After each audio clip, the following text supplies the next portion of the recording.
Hi, this is a small demonstration of a bin packing algorithm or knapsack algorithm prototype which I've developed with Delphi XE3 and Firemonkey 2. And it's a very good example how you can use visualization to see actually what you are programming in your heuristic. And it's somehow like what you see is what you code. If you make an error within programming your algorithm, then you see it visually that something's going wrong. And you can see the result of this approach here with the knapsack problem. First, I create a test case. So I create some packets, which I put one after another now into the bin. The algorithm is inspired by a paper which I found on the internet. You see the link in the screencast. And the algorithm is trying to maximize the available surfaces starting from all the corners, which are built starting from the left lower corner in the bin.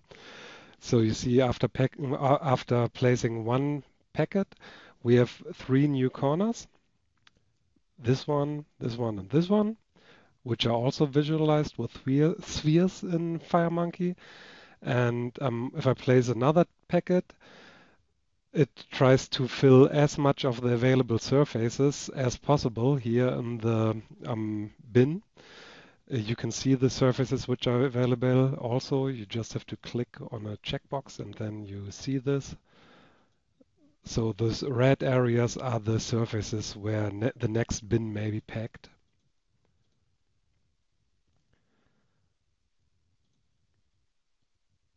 And you also see if you have an extension of a surface, like in this case, starting from this corner, then you can see that the surface is doubled here. You have this available surface and this surface now.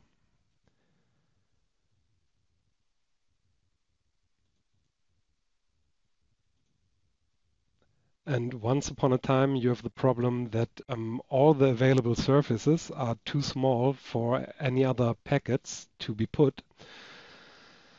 And if that's the case, the algorithm is working with filler packs, which are like virtual packs that that you use to try to maximize the surfaces in the corners again.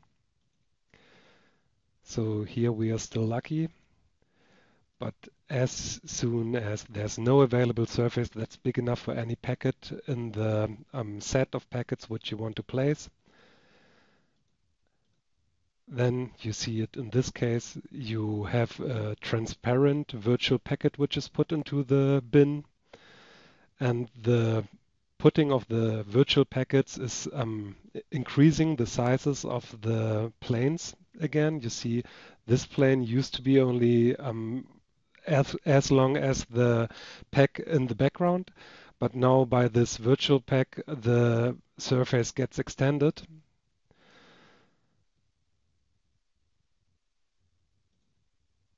The same happens here in another plane in the X, in this case in the XY plane. You can see it here. This area is filled with the virtual packet, and that's why this XY plane is now bigger than it used to be.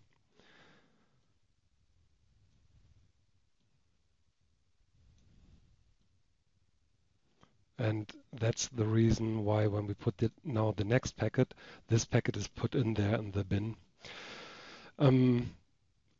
I did not really prepare the webcast, so it might be a little bit confusing, but if you read the paper, you will get the idea how the algorithm works. And you can see how well Firemonkey 2 is suited to visualize algorithms. It's actually not very difficult to code that. The graphics, more or less, it's more difficult to code the heuristic by which the bins are put into the container, because you have to check for the planes all the time, and you have to see where can we put in the next packet, so that all the constraints that need to be fulfilled for a real model, for the real world, are fulfilled. Yeah, but you see, FireMonkey 2 gives you really a very good possibility to visualize 3D without too much hassle. Like, if you would use OpenGL from the basis, it would be much more complicated. Hope you enjoyed the presentation. Bye.